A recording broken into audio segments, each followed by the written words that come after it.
তো খুব সুন্দর একটা আবার টপিক নিয়ে এসেছি যে সত্যি ঈশ্বর আমাদের সঙ্গে আছেন আর ঈশ্বর আমাদেরকে আশীষ করছেন, তাই আমরা সবই বুঝতে পারছি যে ঈশ্বর আমাদের সঙ্গে আছেন।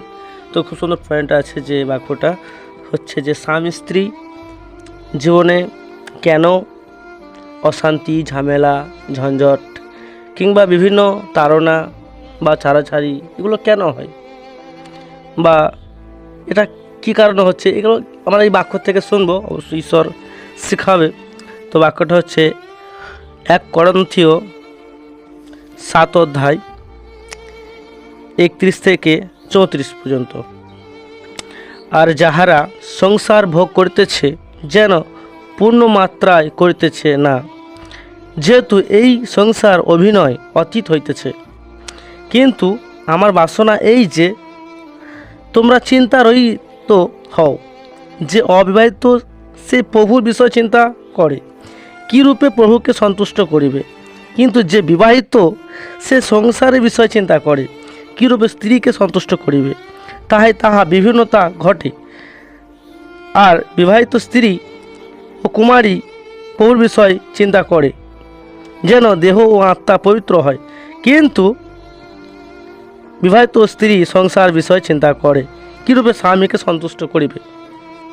তো খুব সুন্দর পয়েন্টটা যে দেখুন এখানে 31 পদে কী বাক্যটা বলছে, যারা সংসার ভোগ করতেছে, মানে যারা যে সংসার করছে, যারা সংসার করছে এবং সংসার নিয়ে চলছে, তো যেহেতু সে এই সংসার অভিনয়, অর্থাৎ আপনি যে সংসার করছেন এই সংসার শুধুমাত্র অভিনয়, পুরো নাটক যে যাকে বলা যায়। কারণ এই সংসারে আপনাকে, হ্যাঁ আমরা খুশির জন্য ঈশ্বর আমাদেরকে বানিয়েছে, আমাদের খুশি, একটা স্ত্রী আমাদের খুশি, তো ঈশ্বর আমাদের আনন্দের জন্য, আমাদের খুশির জন্য আমাকে তাকে আমাকে দিয়েছে। কিন্তু এটা আমরা কি শুধুমাত্র অভিনয় করছি, নাটক করছি, যে এটা দ্বারা আমরা ঈশ্বরের কাছ থেকে কোনো আশীর্বাদ পেতে পারি বা নাও পারি। কারণ এটা আমরা সম্পূর্ণ সংসার অভিনয় করছি। কারণ এই সংসারে আপনি যদি সম্পূর্ণ সংসার নিয়ে ভালো কর্ম করেন, ভালো কাজ করেন, ভালোভাবে চলেন, এটা দ্বারা আপনি অনন্ত জীবন লাভ করতে পারবেন না। আপনি সবসময় যদি ভালো কাজ করে যান, ভালো কিছু করেন, ভালো আপনার নাম ডাক সুনাম সব সুন্দর হতে পারে, কিন্তু এটা দ্বারা আপনাকে ঈশ্বর অনন্ত জীবন দিতে পারে না। তো বাস্তবিক ঈশ্বর বলছে যে সংসার অভিনয় অতীত হইতেছে। সংসার কোনো ভবিষ্যৎ কিছু নয়, মানে সংসার এমন কিছু যে আপনাকে ভবিষ্যতে কিছু করতে পারে, অর্থাৎ ঈশ্বর এটা বলছে ভবিষ্যতে কিছু একটা হবে, সেরকম কিছু নয়। এটা শুধুমাত্র অভিনয়, আপনি শুধু নাটক করছেন, শুধু অভিনয় করছেন। সংসার থেকে ছেলে মেয়ে সমস্ত কিছু নিয়ে একটা আমরা একসঙ্গে রয়েছি আনন্দের ঠিকই, কিন্তু আমরা প্রত্যেকে কি আছি, অভিনয় করছি। বুঝতে পারছেন, আমরা প্রত্যেকে কি অভিনয় করছি।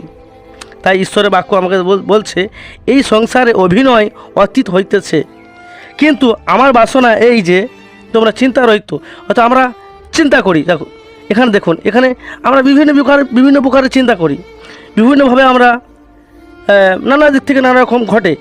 তো এখানে ঈশ্বরের বাক্য বলছে যে 33-টা দেখব, কিন্তু যে বিবাহিত সে সংসার বিষয় চিন্তা করে।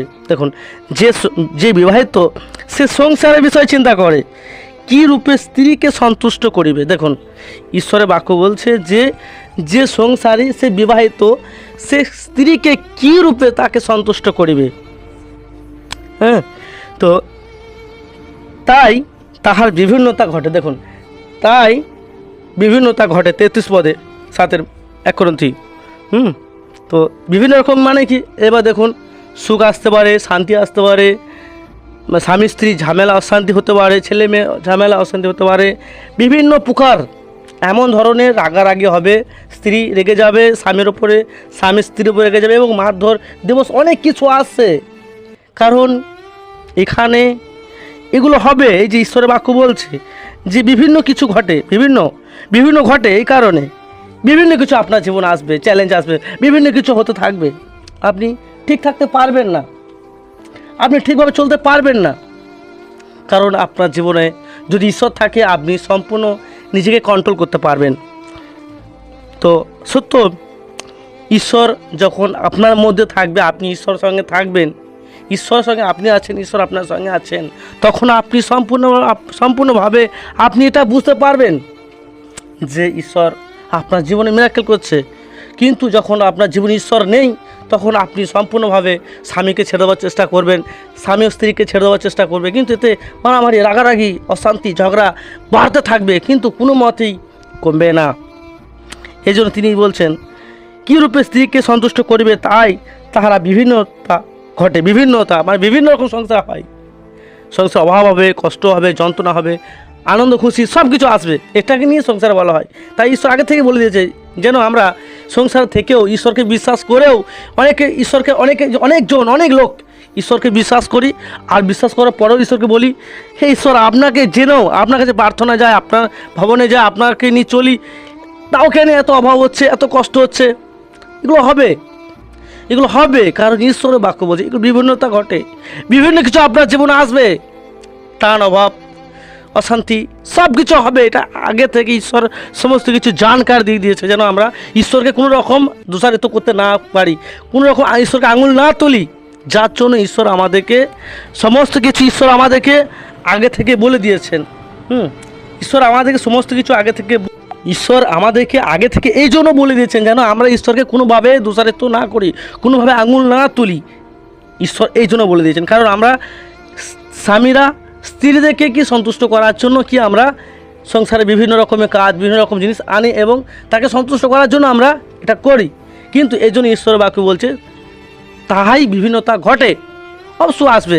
আপনি ঈশ্বরকে বিশ্বাস করেন, খুব ভালো কথা, প্রার্থনা করে খুব সুন্দর কথা, আপনি ভবনে যান, এটা খুব সুন্দর বিষয়, কিন্তু আপনার জীবনে অনেক কিছু আসবে, বিভিন্নতা ঘটবে, তখন আপনি যেন না বলেন, তাই ঈশ্বর আমাদেরকে বলছে তাই বিভিন্নতা ঘটে। আপনি তো বলতে পারেন, কই ঈশ্বর, আপনি কোথায় আছেন?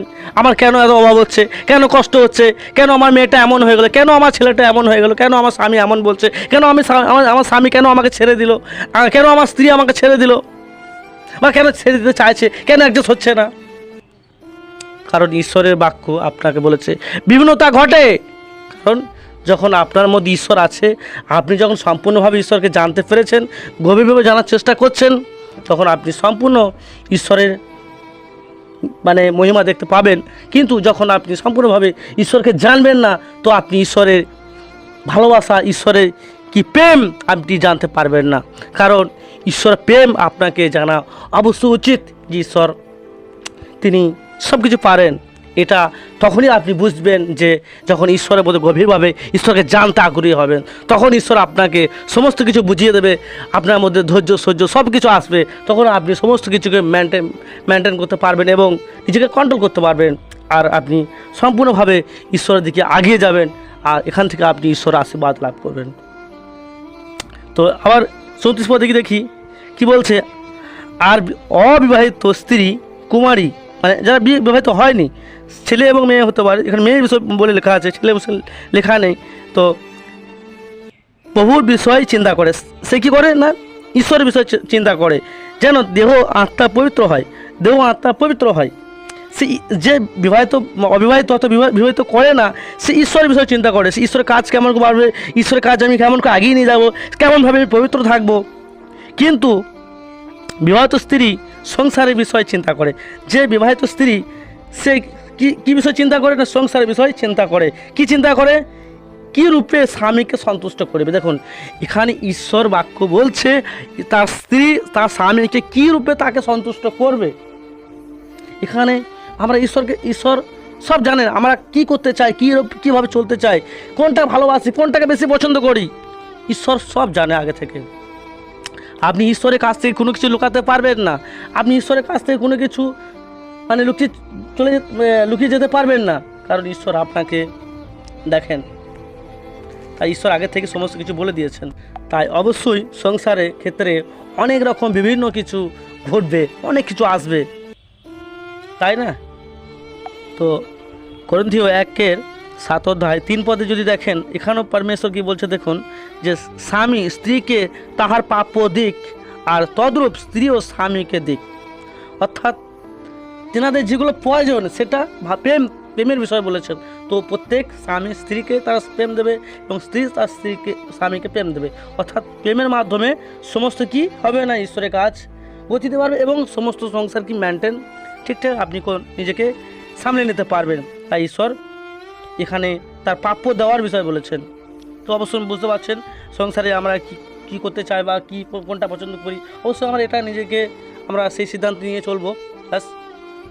আবার আপনি এপিসিও 5:33 পদে যান, ওখানে ঈশ্বর কি বলছে, তথাপি তোমরাও প্রত্যেক আপন স্ত্রী তদ্রূপ আপনার মতো প্রেম করো, কিন্তু স্ত্রী উচিত যেন সে স্বামীকে ভয় করে।